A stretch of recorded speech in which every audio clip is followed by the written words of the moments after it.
कितने जेएनवी हैं? Adverse Lewis model पे काम करता है चाइना। क्या है एडवर्स लुईस थ्योरी? क्यों ऐसा नेपाल में जो अभी स्थिति बनी है, वहाँ के मंत्री छोड़ के चले गए, या फिर वहाँ है ना जनता नाखुश है। बांग्लादेश में भी हाल ही की स्थिति देख लीजिए, क्यों ऐसी समस्याएं उत्पन्न हो रही है। सो स्पाइसेस को लेके रिसेंटली इंडिया में कंट्रोवर्सी आई थी कि उसमें अडल्ट्रेशन काफ़ी रेट में बढ़ चुका है। वो कंट्रोवर्सी से आप अवगत हैं? तो इक्वालिटी और इक्विटी, क्या डिफरेंस है दोनों में? आप नवोदय विद्यालय से पास आउट हैं, Yes, तो sir. नवोदय विद्यालय स्थापित करने का उद्देश्य क्या था सरकार का? ज्योग्राफी में आप मुझे ये बताएंगे क्या कि जो है किसी भी सिटी को अगर हम अर्बन कह रहे हैं Yes, sir. तो उसको क्यों अर्बन कहते हैं? Good afternoon, sir. Good afternoon. Please sit down. Thank you, sir. बिना नाम बताए आप अपना परिचय दीजिए। सर, मेरी स्कूलिंग जवाहर नवोदय विद्यालय मड़ियाहू जौनपुर से हुई है। वहीं मेरा स्नातक इविंग्स क्रिश्चियन कॉलेज प्रयागराज से हुआ है, जिसमें मेरे विषय पॉलिटिकल साइंस थे। वहीं बीपीएससी में मेरा ऑप्शनल ज्योग्राफी था और मेरी हॉबी कबड्डी खेलना है। अच्छा, जेएनवी से पढ़े हैं। जी अभी भारत में कितने जेएनवी हैं? सर, कुल 661 जेएनवी हैं। कुल 661। जी। स्थापना कब हुई? सर, स्थापना इसका राष्ट्रीय शिक्षा नीति 1986 के तहत 1986 में ही किया गया था। अच्छा, जी। लेटेस्ट जो शिक्षा नीति आई थी कब? जी 2020 में। 2020 में। क्या था उसका उद्देश्य? सर, उसका उद्देश्य था कि जो शिक्षा हो उसमें मतलब व्यवहारिक शिक्षा को शामिल किया गया है हम्म, और जो टेक स्किल बेस्ड जो एजुकेशन है उसको इसमें प्रमोट किया गया है। अच्छा, अभी बिहार के शिक्षा मंत्री कौन है? सॉरी सर, मैं रिकॉल नहीं कर पा रहा हूँ। अच्छा, इलाहाबाद यूनिवर्सिटी से आपने ग्रेजुएशन किया है। जी उसकी स्थापना सर। कब हुई? सर, इलाहाबाद यूनिवर्सिटी 1867 में हुई थी, लेकिन मेरी जो कॉलेज है वो इविंग्स क्रिश्चियन कॉलेज है, जिसकी स्थापना 1902 में हुई थी। चंद्रशेखर आजाद, जब इलाहाबाद का नाम लिया वहाँ से यादें उनकी जुड़ी जी है ना। कुछ बैड यादें हैं लेकिन जुड़ी हुई है। तो गोली जब मारी थी किस पार्क में? सर, उस समय उसका नाम मिंटो पार्क था, लेकिन आज वर्तमान में उसका नाम चंद्रशेखर पार्क है। चंद्रशेखर पार्क है। पॉलिटिकल साइंस आपका बीपीएससी में ऑप्शनल है? जी नहीं, ज्योग्राफी सर। अच्छा, ज्योग्राफी में जी। है। और पॉलिटिकल साइंस से आपने स्नातक किया। स्नातक किया है। ठीक है, तो बहुत डीपली पढ़े भी होंगे, है ना। जी। प्रियम्बल्स, प्रियम्बल आपको याद है? प्रस्तावना। जी सर, मैं कोशिश कर सकता हूँ। बताइए। हम भारत के लोग भारत को संपूर्ण प्रभुत्व संपन्न समाजवाद पंथनिरपेक्ष बनाने तथा इसके समस्त नागरिकों को पांच प्रकार की समानता है, स्वतंत्रता है, जिसमें सॉरी सर, रिकॉल नहीं कर पा रहा हूँ। कोई बात सर, इसको मैं समराइज कर सकता हूँ कि इसमें 5 प्रकार की न्याय, हाँ। और मतलब 3 प्रकार की न्याय, जिसमें सामाजिक, आर्थिक, राजनीतिक न्याय, और 5 प्रकार की स्वतंत्रता, जिसमें विचार, अभिव्यक्ति, विश्वास, उपासना, और एक रिकॉल नहीं कर पा रहा हूँ इसकी अभिव्यक्ति और गरिमा की मतलब स्वतंत्रता के लिए बंधुत्व की बात की गई है। उसमें एक टर्मिनोलॉजी है समाजवादी विचारधारा, है ना, लिखा हुआ है समाजवाद। जी सर। बेसिकली इसका क्या मतलब होता है? सर, ये एक राजनीतिक विचारधारा है जिसके अंतर्गत माना जाता है कि जो सार्वजनिक संपत्ति होगी वो राज्य ऑन करेगा और उसका समाज में अपने न्यायानुसार वितरण करेगा, जरूरत के अनुसार लोगों में। अच्छी समाजवादी विचारधारा थी, कहाँ से आया और किनके द्वारा सर्वप्रथम लाया गया था? सर, शायद ये यूएसएसआर की देन है, लेकिन ये मैं पूर्णतः इसको रिकॉल नहीं कर पा रहा हूँ।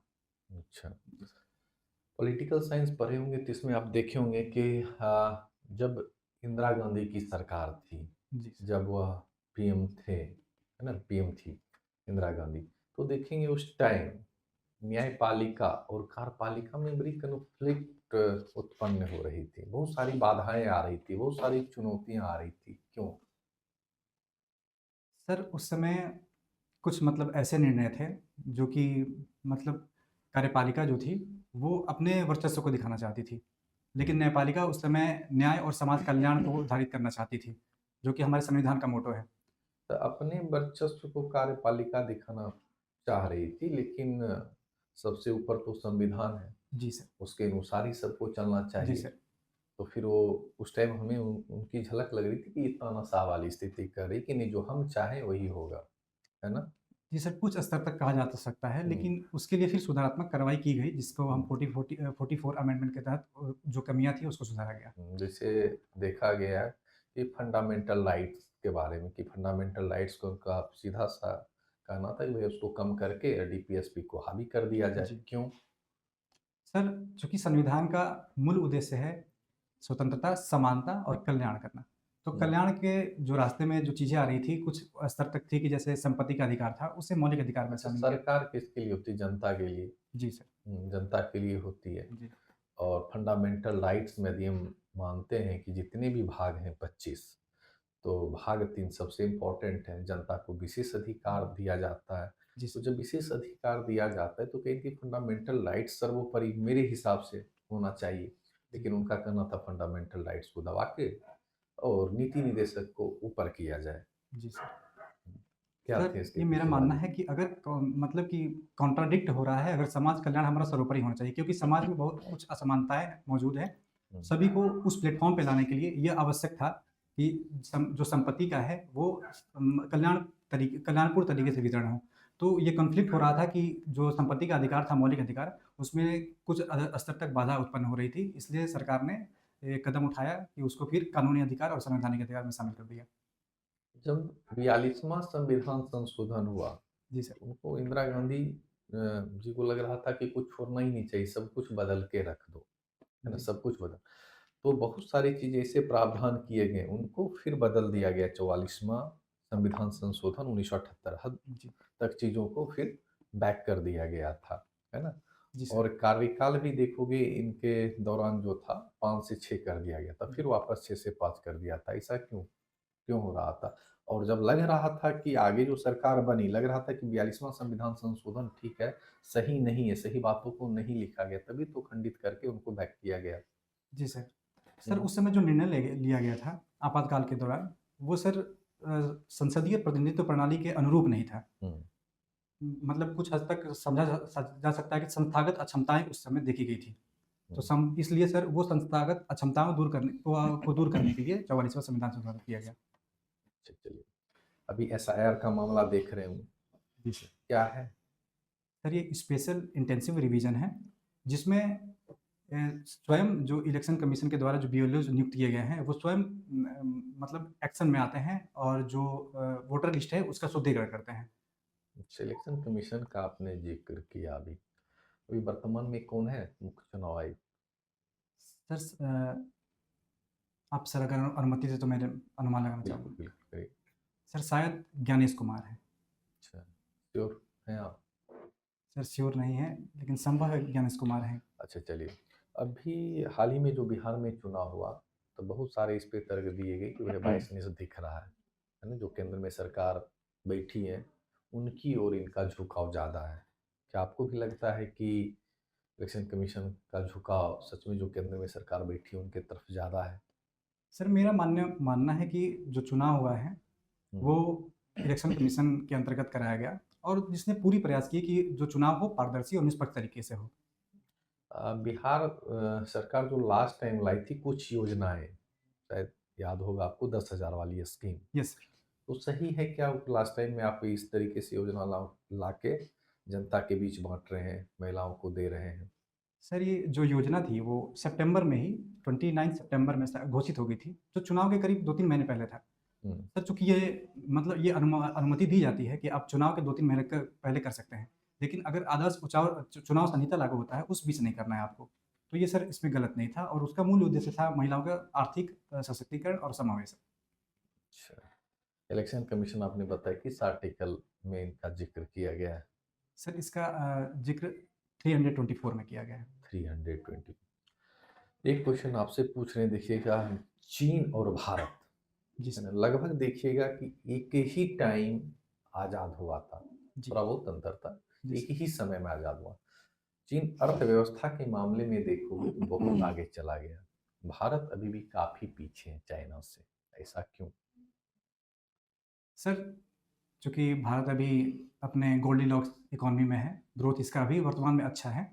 वैश्विक स्तर पे देखा जाए तो भारत अभी ग्रोथ रेट में, जीडीपी ग्रोथ रेट में नेतृत्व करता है। लेकिन कुछ स्तर तक अगर जो भी कमियां रही हैं उसको मैं एक स्तर पे देख सकता हूँ कि जो डेवलपमेंट था वो क्रमिक नहीं था। यहाँ वो जो चाइना था उसने अपने प्राथमिक sector, secondary sector, tertiary sector, इस सेक्टर को होते हुए उसने डेवलपमेंट किया। लेकिन हमने क्या किया कि जब हमारा पंचवर्षीय योजना चल रहा था उस समय हम लोगों ने डायरेक्ट सेकेंडरी सेक्टर को डेवलप करने की कोशिश किया, जिससे कि प्राइमरी सेक्टर पीछे रह गई, उसने आधार सही से नहीं दे पाया सेकेंडरी सेक्टर को। पंचवर्षीय योजना आपने बताया, आप पंचवर्षीय कौन कौन सी योजनाएं बताइए। सर पंचवर्षीय योजनाएं सर कुल 12 अभी तक हुई हैं, हाँ जिसमें एक 5 साल के लिए टारगेट फिक्स किया जाता था, हाँ। जिसमें सामाजिक, आर्थिक और डेवलपमेंट के लिए, और उसी के अनुसार योजनाएं और पहल शुरू की जाती थी। ठीक है, बैक आते हैं कि चीन और भारत का आप बता रहे थे। एडवर्स लुईस मॉडल पे काम करता है चाइना। क्या है adverse Lewis theory? Sorry sir, मेरी कॉल नहीं कर पा रहा। ये हाल ही के दिनों में चर्चा में था एडवर्स लुईस थ्योरी। ठीक है, अब देखिएगा, अभी पड़ोसी देश में विभिन्न समस्याएं आ रही, चाहे वह बांग्लादेश हो, चाहे वह नेपाल हो। क्या लगता है कि वहाँ जो समस्याएं आ रही है उसका इफेक्ट क्या भारत में पड़ेगा? सर इसका प्रभाव पड़ेगा क्योंकि वो हमारे पड़ोसी देश हैं, जिसका प्रभाव हम लोग देख सकते हैं कि मतलब ट्रेड लेवल पे भी पड़ रहा है, और कल्चरल हार्मनी के लिए भी कुछ हद तक चिंताएं देखी गई हैं। क्यों ऐसा नेपाल में जो अभी स्थिति बनी है, वहाँ के मंत्री छोड़ के चले गए, या फिर वहाँ है ना जनता नाखुश है। बांग्लादेश में भी हाल ही की स्थिति देख लीजिए, क्यों ऐसी समस्याएं उत्पन्न हो रही है? सर वहाँ पे संस्थागत पारदर्शिता कम हो गई थी। वहाँ पे कुछ स्तर तक देखा गया कि जो संसद थी वो जनता के प्रति उतनी संवेदनशील नहीं थी। अभी एक टर्म जैसे प्रियम्बल आपने स्टार्टिंग में ही बताया था, एक टर्म है सेकुलरिज्म, है ना। इसको किस तरीके से भी वर्तमान सरकार जो अभी काम करी उसमें किस तरीके से वर्ड को देखते हैं, पंथ निरपेक्षता? सर पंथ निरपेक्षता सभी धर्मों को समान नज़र से देखने की एक प्रवृत्ति है, जिसका मेरा मेरा मानना है कि अभी सरकार उसको पूरी कभी से कभी लगता है कि ऐसा नहीं होता है। क्या है भारत पंथ निरपेक्ष कहने की, क्या जितने भी टर्म संविधान में लिखे गए हैं क्या उसका सही मायने में यूज कर पाती है जनता, या सरकार उसको सही तरीके से चला पा रही है, उस वर्ड पे काम कर पा रही है जो संविधान में वर्ड एग्जैक्ट लिखे गए हैं? सर चूँकि संसदीय प्रणाली जो है वो लिमिटेड गवर्नमेंट है, वो संविधान के तहत, तो उसकी पूरी कोशिश रहती है कि संविधान के जो मूल्य हैं उसके अनुरूप ही शासन किया जाए। तो मेरा मानना है कि उसके अनुरूप ही उसके समानांतर कार्य किए जा रहे हैं। अच्छा, संसदीय प्रणाली का आपने जिक्र किया, तो कहाँ से लिया गया ये कंसेप्ट? सर यह ब्रिटेन से लिया गया। ब्रिटेन से लिया गया संसदीय प्रणाली। उसके अंदर एक टर्म और भी लिखा हुआ है, इक्वलिटी बिफोर लॉ, जी सर। और एक लिखा हुआ है इक्वलिटी प्रोटेक्शन ऑफ लॉ। जी सर। तो पहले तो ये वर्ड कहाँ से प्रेरित है? Sir Equality। इसको इक्विटी बिफोर लॉ है जो, वो ब्रिटेन से लिया गया है, हाँ। और विधि के समान संरक्षण जो है वो अमेरिका से लिया गया है। क्या होता है कि अच्छा, एक तरफ एक ही आर्टिकल में दोनों चीजें मेंशन है, जी सर। इक्वलिटी बिफोर लॉ है ना, और इक्वल प्रोटेक्शन ऑफ लॉ। तो जी क्या होता है इक्वलिटी बिफोर लॉ और equal protection of law? Sir इसमें कुछ मूलतः क्वालिटेटिव डिफरेंसेस हैं, जैसे कि विधि का समान संरक्षण इसमें है कि आप सकारात्मक विभेदन कर सकते हैं समाज के जो पिछड़े वर्ग हैं उनको एक समान प्लेटफॉर्म देने के लिए। लेकिन जो विधि के समक्ष समता है उसका मतलब होता है कि हम लोग सभी को समान समझते हैं, विधि के समक्ष सभी समान हैं। लेकिन कुछ स्तर पे विधि के समान संरक्षण में हम लोग कुछ स्तर पर सकारात्मक कार्रवाइयाँ कर सकते हैं, जिससे जो पिछड़े वर्ग हैं उनके साथ उनको मुख्य प्लेटफॉर्म पर लाया जा सके। ठीक, ठीक ma'am. Prem Shankar Singh, yes ma'am. कैसे हो आप? ठीक हो मैम। तो मैं आपका डैफ देख रही थी, आपके फादर एग्रीकल्चर में हैं एंड मसालों का दुकान भी होंगे। Yes ma'am. ओके, सो स्पाइसेस को लेके यस रिसेंटली इंडिया में कंट्रोवर्सी आई थी कि उसमें अडल्ट्रेशन काफ़ी रेट में बढ़ चुका है। वो कंट्रोवर्सी से आप अवगत हैं? No ma'am, sorry ma'am. अच्छा, ओके। तो सबसे ज़्यादा पूरे वर्ल्ड में अगर देखें स्पाइसेस में ऑब्वियसली इंडिया आगे है। यस कौन कौन सी स्पाइसेस में इंडिया जो है एक्सपोर्ट करती है? मैम, काली मिर्च है, लौंग है, इलायची है, और जो जीरा है उसका। बिहार में कौन से स्पाइसेस हैं जो इसकी प्रोडक्शन ज़्यादा होती है? Sorry ma'am. अच्छा, ओके। आपने पॉलिटिकल साइंस से इलाहाबाद यूनिवर्सिटी से ग्रेजुएशन की है, राइट? यस। तो जैसा आप सर को इक्वालिटी इक्विटी के बारे में बता रहे थे, तो अगर मुझे आप मतलब बहुत ब्रीफली हम मुझे अगर डेफिनेशन बताना चाहें या समझाना चाहें, तो इक्वालिटी और इक्विटी यस मैम। क्या डिफरेंस है दोनों में? मैम इक्वालिटी जो है वो समानता और इक्विटी समता। इक्वालिटी जो है हो सकता है कि एक जो समाज का सबसे प्रतिष्ठित व्यक्ति है और एक जो गरीब व्यक्ति है, अक्षम व्यक्ति है, उसको हम समान ट्रीटमेंट दें। लेकिन समता के स्तर पे ये होगा कि जो देखा जाएगा कि जो समाज में जिसका स्तर अच्छा है और जिसका समाज में स्तर थोड़ा कमज़ोर है, तो उसको उस स्तर पे लाने के लिए हम उसको एक प्लेटफ़ॉर्म देंगे जिससे वो उस स्तर तक पहुँच सके, जिसे हम वर्तमान में आरक्षण के रूप में उनको प्रोवाइड करा रहे हैं। प्रोवाइड इक्विटी में yes ma'am. Reservation. Yes ma'am. तो आपको क्या लगता है कि रिजर्वेशन जैसा अम्बेडकर ने बताया था, बी आर अम्बेडकर ने बोला था कि रिजर्वेशन ये टूल है ताकि हम इसे पूरा कंटिन्यू नहीं कर सकते, यस ठीक है? हमें पिछड़े वर्गों को ऊपर लाने के लिए we are using it as a tool. But अगर हम इधर देखें तो रिजर्वेशन का जो लिमिट है 50% उसको क्रॉस करते जा रही है सरकार, स्टेट गवर्नमेंट्स, चाहे आप बिहार को ले लीजिए या तमिलनाडु को ले लीजिए, और भी साउथ इंडियन स्टेट्स हैं जो इसको कर रही है। तो आपका क्या इस पे पॉइंट ऑफ व्यू है कि क्या हमें इसको ब्रीच करना चाहिए, क्या हमें रिजर्वेशन को और देना चाहिए अनप्रिविलेज्ड लोगों को, और या इससे जो इफ़िशिएंसी है एडमिनिस्ट्रेशन में या इवन इसको तो बोला जा रहा है अब हम कॉर्पोरेट्स में भी रिजर्वेशन को लाएंगे, तो आपका क्या पॉइंट ऑफ व्यू रहेगा कि सरकार को आपको फेवर कर यहाँ पे आप करेंगे कि यहाँ रिजर्वेशन को लाना चाहिए या इसको एक लिमिट तक ही रखना चाहिए जो सुप्रीम कोर्ट की रूलिंग थी? जी मैम, इंदिरा साहनी जो केस के अंतर्गत 50% की जो लिमिटेशन लगाई गई थी, उसके अनुरूप ही अभी सुप्रीम कोर्ट या हाई कोर्ट अलाइन है। जैसे बिहार सरकार ने प्रयास किया था कि जो हमारा आरक्षण है वो 65% से क्रॉस करे, लेकिन हाई कोर्ट ने उस पे रोक लगा दिया था। तो मेरा मानना है कि अगर उस संख्या में देखा जाए कि जो भी जनसंख्या है, जो भी पिछड़े वर्ग के व्यक्ति हैं, अगर उनका राजनीतिक, आर्थिक जो भागीदारी है संतोषजनक नहीं है, तो आवश्यक है कि हम उन लोगों को एक समान प्लेटफ़ॉर्म दें जिससे वो एक अग्रसर हो सके, तो उसके लिए आरक्षण आवश्यक है। अच्छा, ऐसा देखा गया है कि बहुत सारी कमिटीज़ बनी हैं जिन्होंने रिकमेंड किया है कि अगर ओबीसी को रिजर्वेशन दिया गया है, बट मान लीजिए ओबीसी को रिजर्वेशन दिया गया है बट उसमें भी 2-3 ही % जो ओबीसी का हैं, पीपल हैं जो उस कैटेगरी से बिलोंग करते हैं, वही उस रिजर्वेशन का बेनिफिट ले पा रहे हैं। तो आप एज ए ऑफिसर अगर आपको ये दिया जाए टास्क कि अपने एरिया के आपको ये इंश्योर करना है कि जो ओबीसी कैटेगरी को रिजर्वेशन मिल रहा है वो आप इक्वल बेसिस पे डिस्ट्रीब्यूशन हो उसका, तो आपका वर्क ऑफ एक्शन क्या रहेगा? मैम, चूँकि ये प्रावधान किया गया है कि क्रीमी लेयर का ओबीसी में, तो जिसके तहत ये माना जाता है कि जिन परिवार की जो आय है वो 8 लाख से ऊपर है, यानी वो सक्षम है, आर्थिक रूप से समृद्ध हैं, तो उनको हम लोग क्रीमी लेयर मान लेते हैं और उनको आरक्षण का लाभ नहीं मिलता है। तो जो भी योजनाएँ चलेंगी या ओबीसी का आरक्षण होगा, तो उसका लाभ हम उस व्यक्ति को ज़्यादा दे पाएँगे जो अभी अक्षम है, जिससे वो कुछ आगे आने वाले समय में उसका लाभ उठाकर फिर वही स्तर प्राप्त कर सके जो उनके अन्य क्रीमी लेयर तो ओबीसी आपका में प्राप्त। पहला वर्क ऑफ एक्शन क्या रहेगा? आप क्या स्टेप लीजिएगा पहला? मैं प्रयास करूँगा कि जो ओबीसी का आरक्षण है, उसका अवलोकन करें, उसका डाटा जुटाएँ कि जो लाभ मिल रहा है, उससे कौन से वर्ग ज़्यादा लाभान्वित हो रहे हैं और कौन से वर्ग अभी उससे वांछित हैं।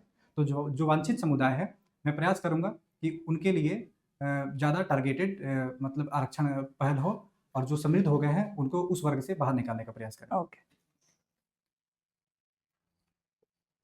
आपकी हॉबीज़ है कबड्डी। Yes ma'am. बिहार का स्टेट गेम क्या है? कबड्डी है। कबड्डी है। And you also like study of recent current news and playing.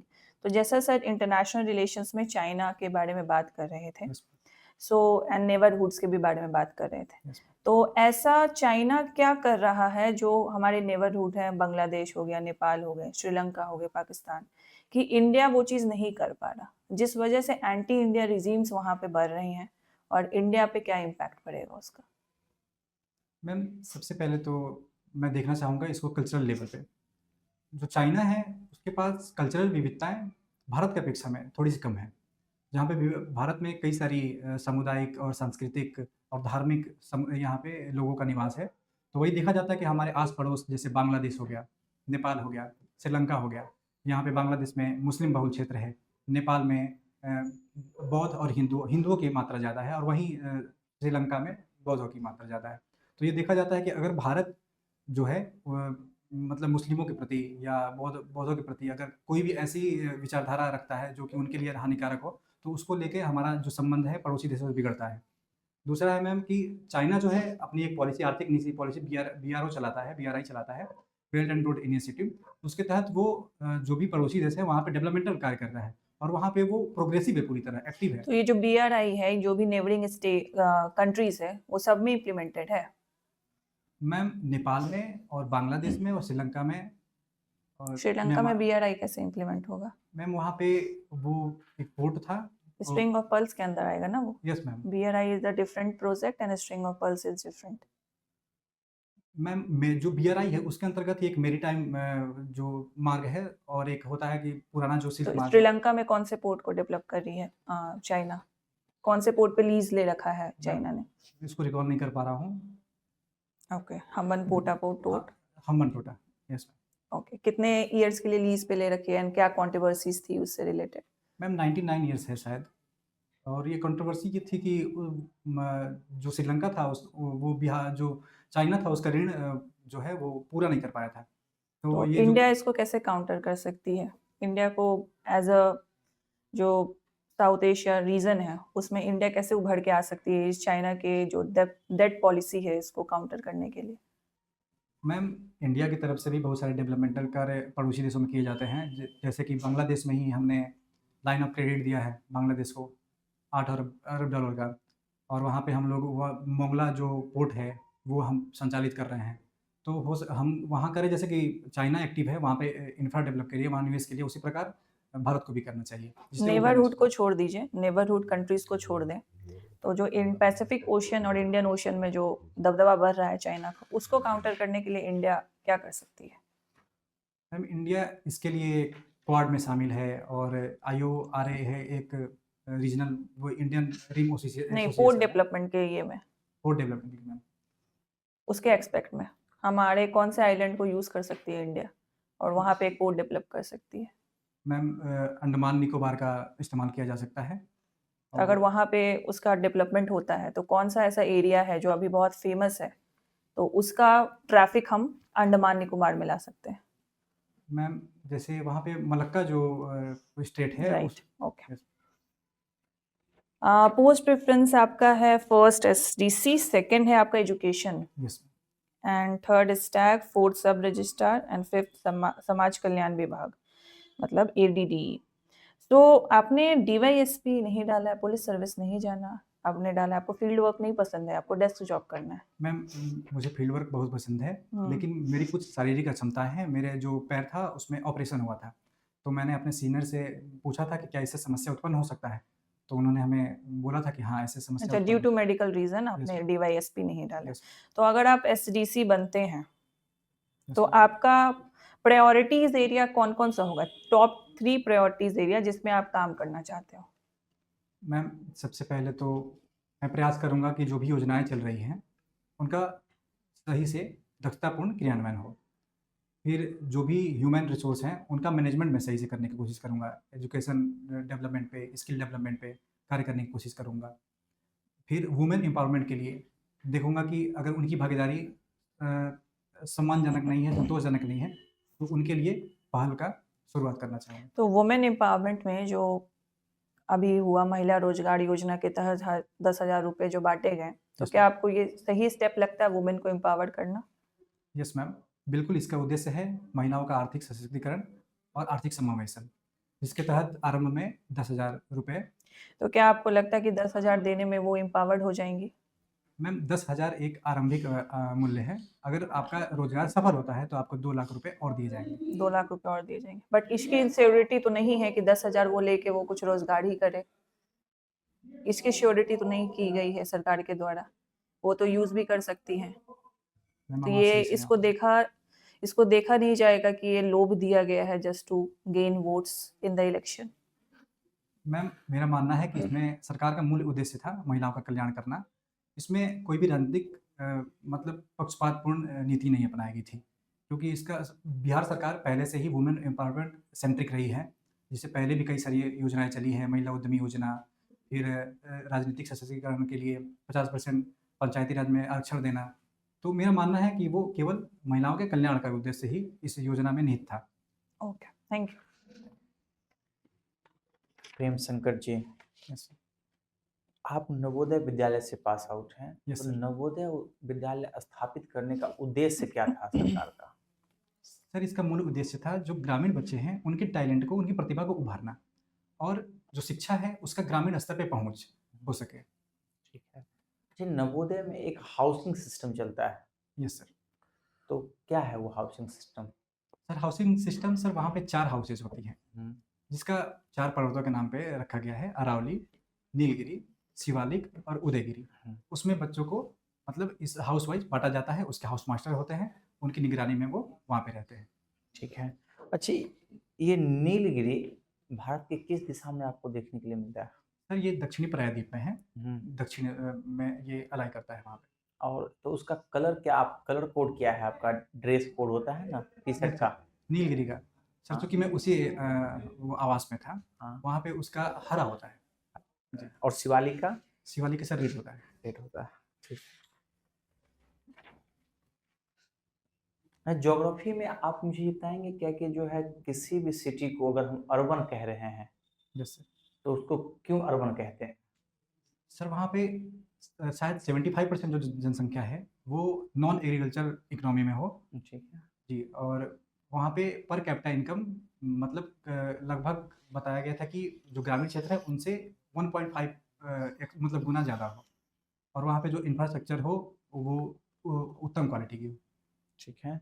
अच्छा, ये मुझे बताएं आप, जो है ज्योग्राफी और पॉलिटिकल साइंस, जी सर। दोनों का ज्योग्राफी में हम किस पेपर में पढ़ते हैं, दोनों का मतलब कॉम्बिनेशन? सर, जियो पॉलिटिक्स। जियोपॉलिटिक्स में।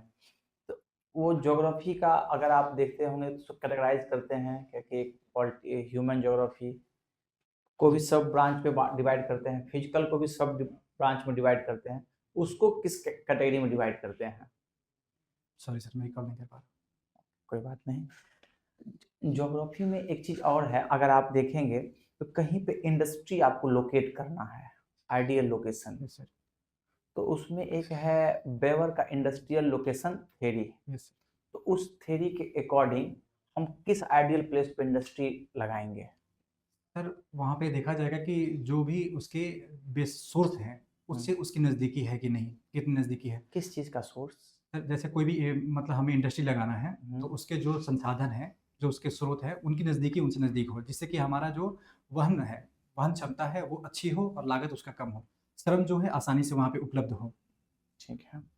अच्छा, एक चीज़ और है इंडस्ट्री में, अगर आपका जो है इसके अलावा वेबर 2 कॉन्सेप्ट दिए थे, एक था लीस्ट कॉस्ट प्रिंसिपल था ना कि जिसमें लागत मूल्य सबसे कम हो, और एक दूसरा था, एक वेट गेनिंग इंडस्ट्री और एक था वेट लूजिंग इंडस्ट्री। जहां आपने बोला क्या कि ये जो आप बता रहे थे ट्रांसपोर्टेशन कॉस्ट, वो है वेट लूजिंग के लिए आप बता रहे थे, और एक वेट गेनिंग वाला इंडस्ट्री है, तो उसको आप कैसे लगाएंगे? सर, वेट गेनिंग सर, मैं अगर आप अनुमति तो मैं अनुमान लगाना चाहूँगा। हाँ, बताइए। सर, वेट गेनिंग में कुछ ऐसे सोर्सेज होते हैं जिनका जब वो उनका मतलब निष्कर्षण होता है तब तो वो हल्के रहते हैं, लेकिन इस्तेमाल के बाद वो भारी हो जाता है, जैसे कपास उद्योग ही है। ठीक है जी सर। तो उसको लोकेट करने के लिए क्या हम कॉन्सेप्ट यूज करेंगे? सॉरी सर, इसको रिकॉल नहीं कर पा रहा। ठीक है, ठीक है, हम लोग आपका इंटरव्यू ओवर करते हैं।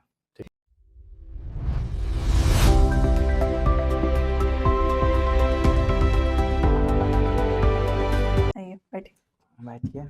आपको कैसा लगा आपका खुद का इंटरव्यू, बताइए। सर, मुझे अच्छा लगा, लेकिन कुछ मुझे लग रहा है कि ऑप्शनल पे जो थ्योरेटिकल चीज़ें हैं वहाँ पे काम करने की मुझे ये आवश्यकता चीज़ अभी जस्ट डिस्कस जो आपने बताया कि आपको आपकी कमी पता है आप। है ना, मैं बताइए। तो ग्रीटिंग आपका अच्छा था, एंट्री आपकी अच्छी थी। जस्ट एक सजेशन है, बटन कोट का बंद रखिएगा, जब एंट्री करेंगे, जब बैठेंगे तो खोल के फिर बैठना है, ठीक है? तो क्लीन लुक लगता है। दूसरा कि जो भी बोर्ड मेंबर्स आपसे सवाल पूछ रहे हैं, आप सिर्फ उन्हीं को देख रहे हैं, तो 90% 80% उनको देखिए, बाकी बीच बीच में सारे बोर्ड मेंबर्स को एक बार आईज मैम, ये ग्लांस मैं कर लीजिए। करने की कोशिश किया, लेकिन मैं उस समय देख रहा था जब आप कोई क्वेश्चन बंद कर दे रहा था, मुझे लग रहा है कि मुझे उत्तर देते समय देखना चाहिए सबको। उत्तर देते हाँ। समय ही देखना है। जी। जैसे आपने मैंने आपसे क्वेश्चन पूछा तो आप मेरे को उत्तर दे रहे हैं, साथ-साथ इधर भी थोड़ा-सा देख लेना है, यस। ठीक है? ज़्यादा नहीं, फ्रीक्वेंटली नहीं होना चाहिए, यस मैम। ठीक है? एंड आपका जो रेस्टिंग फेस है, जब आप क्वेश्चन सुनते हैं तो बहुत सीरियस लुक लगता है आपका, तो एक स्माइलिंग फेस है। जब आप बोलते हैं तब ठीक होता है, बट जब आप क्वेश्चन सुनते हैं तो बहुत एक सीरियस लुक लगता है, तो उसको आप वर्क कर सकते हैं, ठीक है? अब कुछ-कुछ ऐसे टॉपिक्स आपसे पूछे गए, जैसे सर ने पूछा एडवर्स लुईस थ्योरी चाइना के रिस्पेक्ट में, तो मुझे लगा आपको नहीं पता है वो, बट आपने उसमें बोल दिया कि मुझे रिकॉल नहीं हो रहा, ठीक है? थोड़ा सा पॉज लेना है, मतलब ऐसा फील होना चाहिए बोर्ड मेंबर्स को कि आपको सही में रिकॉल नहीं हो रहा। आपने डायरेक्ट बोल दिया मुझे रिकॉल नहीं हो रहा सर, ठीक है? या तो नहीं आता तो बोलिए सर मैं अभी अवगत नहीं हूँ, इसके बारे में मैं पढ़ लूँगा। और अगर आप रिकॉल भी नहीं कर रहे तो उसमें भी एटलीस्ट 1-2 सेकंड का पॉज लेना चाहिए, ठीक है। जिससे बोर्ड मेंबर्स को लगे यस यू हैव ट्राइड, लेकिन आप रिकॉल नहीं कर पा रहे। आपसे बहुत सडन आ जाता है रिकॉल नहीं हो रहा मुझे, ठीक है? तो उस पे आप वर्क करिए। बाकी कंटेंट लेवल पे बहुत अच्छा प्रिपरेशन है आपका। जैसा आपने बोला ज्योग्राफी ऑप्शनल पे आपको वर्क करने की ज़रूरत है। थ्योरीज जो हो गया, फैक्चुअल डेटास जो हो गया, उस पे जैसे वेबर थ्योरीज हो गया, बहुत कॉमन थ्योरीज है ये सब। मैम इसको मैं अध्ययन करने वाला था, लेकिन मैं अपना नोट्स भूल गया। मैं सोचा कि इंटरव्यू में यहाँ आने के पहले मैं उसका अध्ययन करूँगा। मैं 3 दिन से यहाँ पे हूँ और मैं भूल गया वहाँ पे। और मैं ये है कि हमारा ज्योग्राफी बैकग्राउंड नहीं था। मैं सोचा था कि मैं कुछ जो पार्ट हैं जैसे जियोपॉलिटिक्स है, फिर आर्थिक भूगोल है, उसके जो थिंकर्स हैं जैसे जियोपॉलिटिक्स में रिमलैंड थ्योरी, ये सब मैं याद करने वाला था। मैंने नोट डाउन किया है, लेकिन मैं उसको रिवीजन नहीं कर ठीक है, पाया। अभी आपके पास टाइम है। ज्योग्राफी के सारे कंसेप्ट को, human geography basically scholars theories, उसको अच्छे से पढ़ लेना है। बिहार के फिजिकल ज्योग्राफी को अच्छे से कवर कर लेना है, क्योंकि एग्रीकल्चर भी है आपके फादर का ऑक्यूपेशन, तो अगर पूछा जाएगा तो एग्रीकल्चर पे दे विल ग्रिल। और इससे रिलेटेड बजट के भी डेटा हो गए, इकोनॉमिक सर्वे के भी कर लिया डेटा। हूँ मैम, हाँ इसमें ठीक है, तो किया वो था। मतलब आपके टंग पे होना चाहिए कि तुरंत आप बोल पाए। ऑलराइट, और बाकी इट्स ऑल गुड। आपका कॉन्फिडेंस लेवल अच्छा है, कम्युनिकेशन स्किल भी अच्छा है, ओवरऑल कंटेंट पे भी पकड़ है। जस्ट फ्यू एरियाज है जिस पे आपको वर्क करने की जरूरत है। मैम सारा चीज़ तो बता ही दी, सजेशन दे ही दी।